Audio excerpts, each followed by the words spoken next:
So obviously a big week in Arizona for the election, the primary election that happened on Tuesday. Most everything's counted. I mean, they're still working on provisionals, things like that, in various counties in Arizona.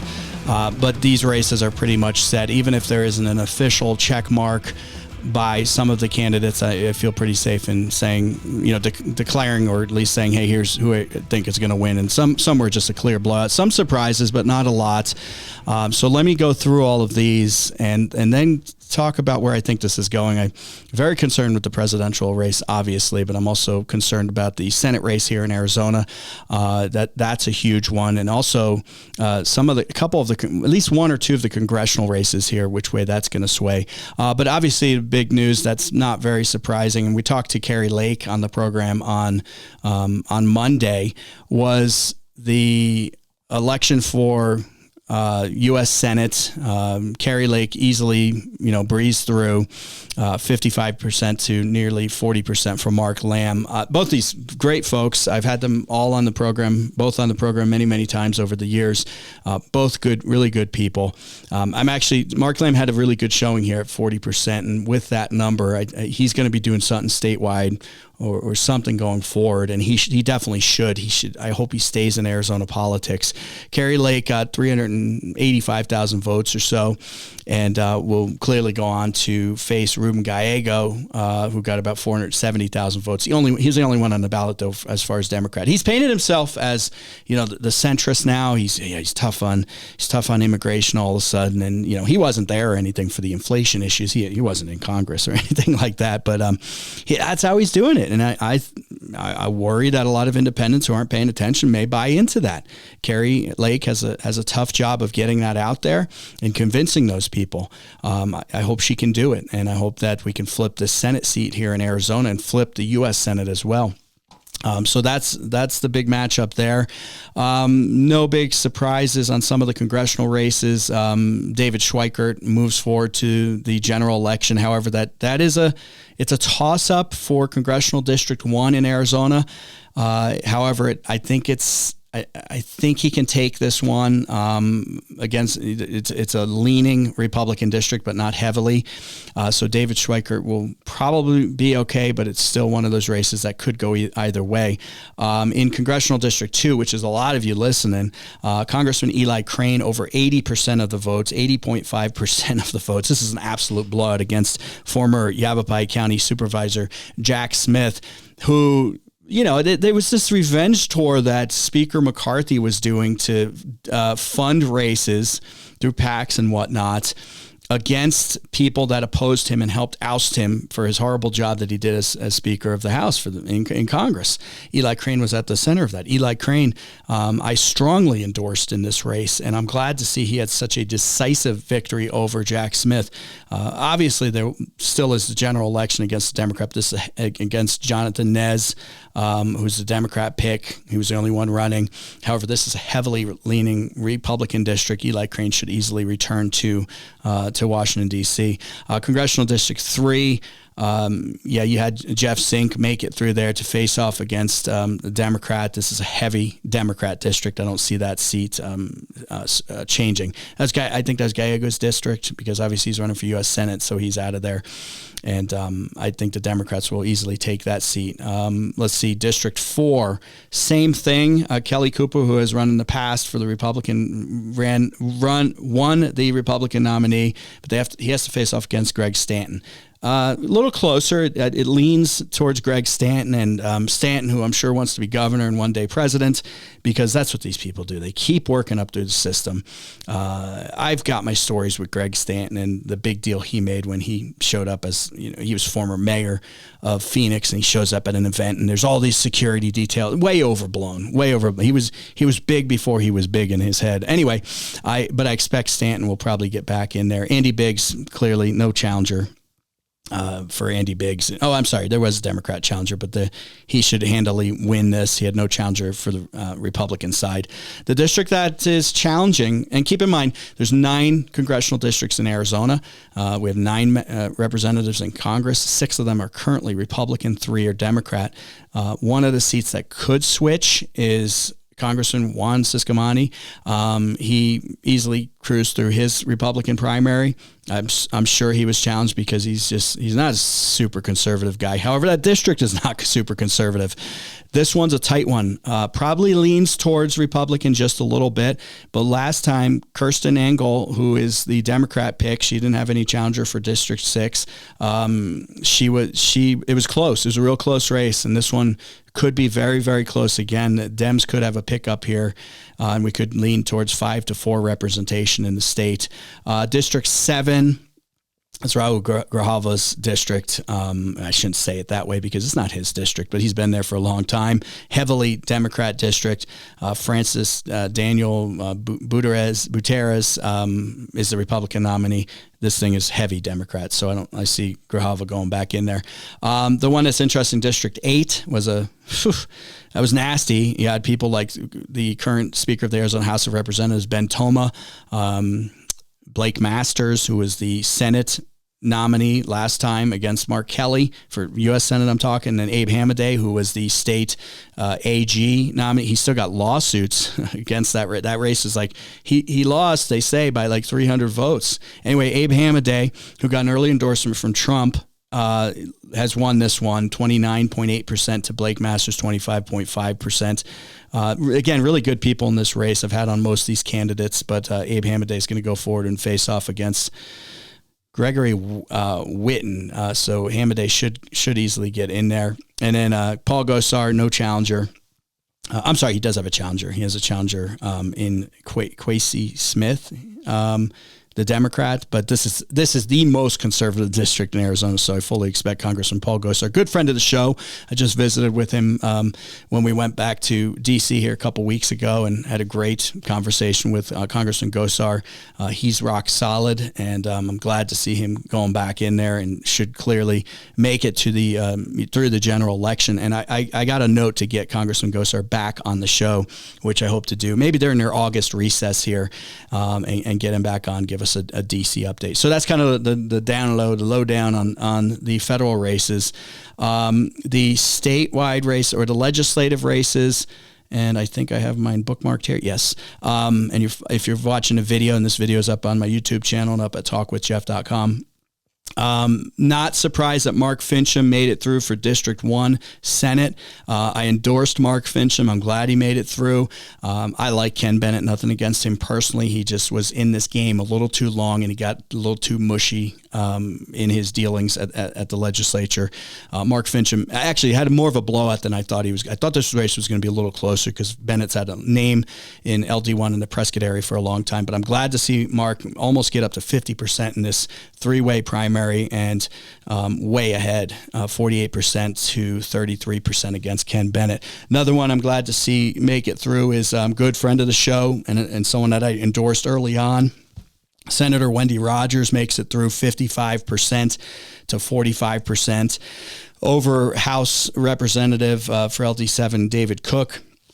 Cook never got up in the district. He was a Globe guy, Northern Phoenix or Eastern Phoenix guy, and he just never got in the district. Nobody got to know him. It was a bloodbath in advertising between these two. Rogers, she said she had like $400,000 dumped on her to try to get her out. I'm glad Senator Wendy Rogers made it through and will be serving her third term coming up here. An interesting flip is in Southern Arizona, District 17 in the Republican primary. It looks like he's won this thing. He was in the legislature in the past. I don't know if he was in the House or I thought he was a senator, and he took a break. He's been on the program before. Vince Leach looks like he's going to oust Justine Wadsack. Remember, she's the one. She probably would have won this one hadn't she been such a ding-dong with what she did back in, I think it was March. She's driving home from the legislature, so she claims. She gets pulled over. It's all on video. And she's doing 70 in a 35 zone, and she questions the police officer. He goes back, asks for legal counsel because she's, I'm Senator Justine Wadsack. And I hate when people do this. She pulled the immunity card. Hey, we're in session. You can't do nothing. You can't arrest me. You can't do this. Really arrogant. Bad move, doesn't deserve to be there just from seeing that interaction. Sorry, you got to go. And it looks like Vince Leach has taken her out. 70 into 35, and her excuse was, I only had 4 minutes left charge on my on my Tesla, as if going 70 is going to give me a break. So I'm glad to see people like that need to go. Big screw up there on her part. In District 1, again, heavily Yavapai County, Prescott area. Very happy to see Quan win, get the top spot with 44% of the vote in the Republican primary.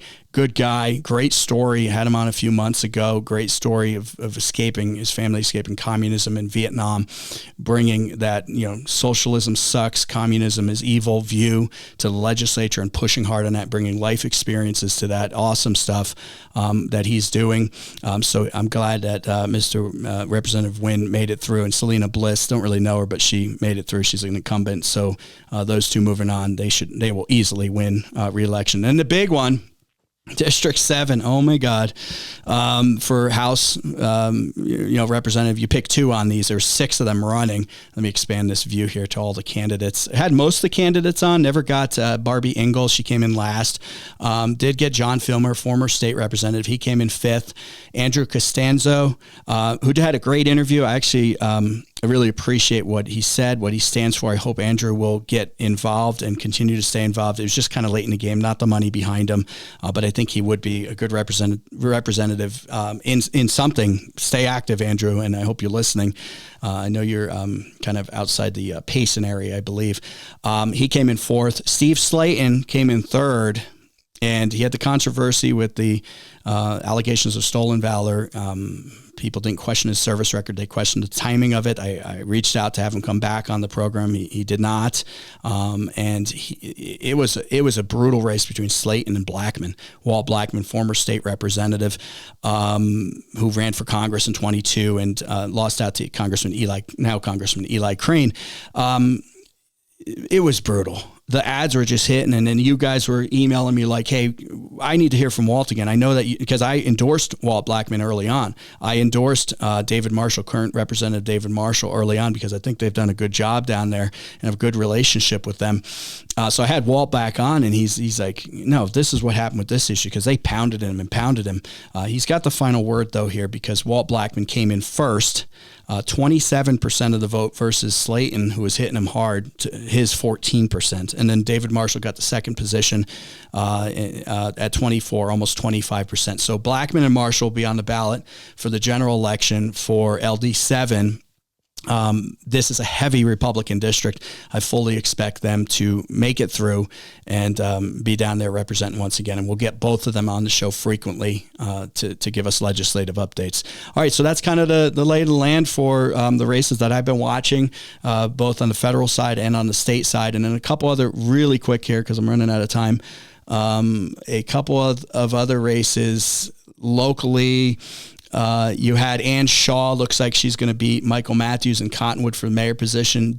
Current mayor Dee Jenkins looks like she easily beat the former mayor for her, I believe, 3rd term. You have, I just went blank. John Moore did lose that race against Mayor Dent in Williams, current mayor, against former mayor. So Dent will get reelected once again, I believe, for his 2nd term. Don't hold me to that. And then the Sedona mayor's race, it looks like Jablo, the current mayor, is going to win out in that one. And get reelected. So that's about the gist of it. We'll see what happens in the general. I think that it's going to be a close race when it comes to the Arizona legislature for the Republicans to hold on. But I think they will hold on to the Senate and the House, but it will be close. We'll watch a Southern Arizona race and then a Central Phoenix race to determine that. And then the other big question is the Senate race for Kari Lake versus Gallego. It's going to be a tough race. It's going to be hard. I hope Kari Lake can do it. I'll do everything I can. I hope you all will as well, so we can try to flip this back to having an actual Republican and a really conservative one representing us, on the federal level in Washington, D.C. And then on the congressional races, right now, 6 Republicans are in the delegation and 3 Democrats. I could see this flipping to 5-4.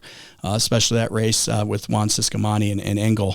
But we shall see. It's all predictions. You never know what's going to happen there. We'll see. We'll see what happens in the election coming up. All right, love your thoughts. Talk with Jeff at iCloud.com. That's talkwithjeff at iCloud.com. Go ahead and get those comments in. Let's see here. I love all of our great sponsors, and thank you to them for being with us for so very long. We don't have much turnover on our sponsorship, so that's all because of you out there letting our sponsors know you heard about it right here on the show, and also putting your dollars there where our values are. American Trailer Company is one of those great companies because a veteran-owned company, good people out there. North of Flagstaff, they've got a full yard of inventory when it comes to flatbed trailers, utility trailers, cargo trailers. I bought my dump trailer from them. Great stuff there, and I got a great deal for you. If you go on out to them and mention a Jeff Orvich show, AmericanTrailerAZ.com. You can also do it online. You can contact them, AmericanTrailerAZ.com. I can get you 5% off on their in-stock items. That's a big deal when you're talking purchases like this. And also, you got 5% off, or if you mention a Jeff Orvich show, you can get free delivery, 150-mile radius. So go check that out at AmericanTrailerAZ.com. That's AmericanTrailerAZ.com. Appreciate you guys supporting our sponsors. Back in a few.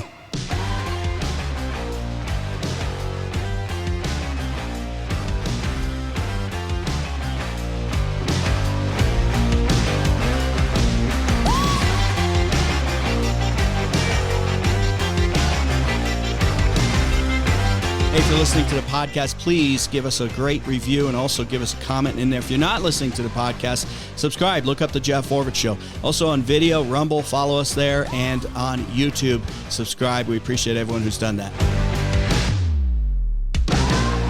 This is the Jeff Orvich Show.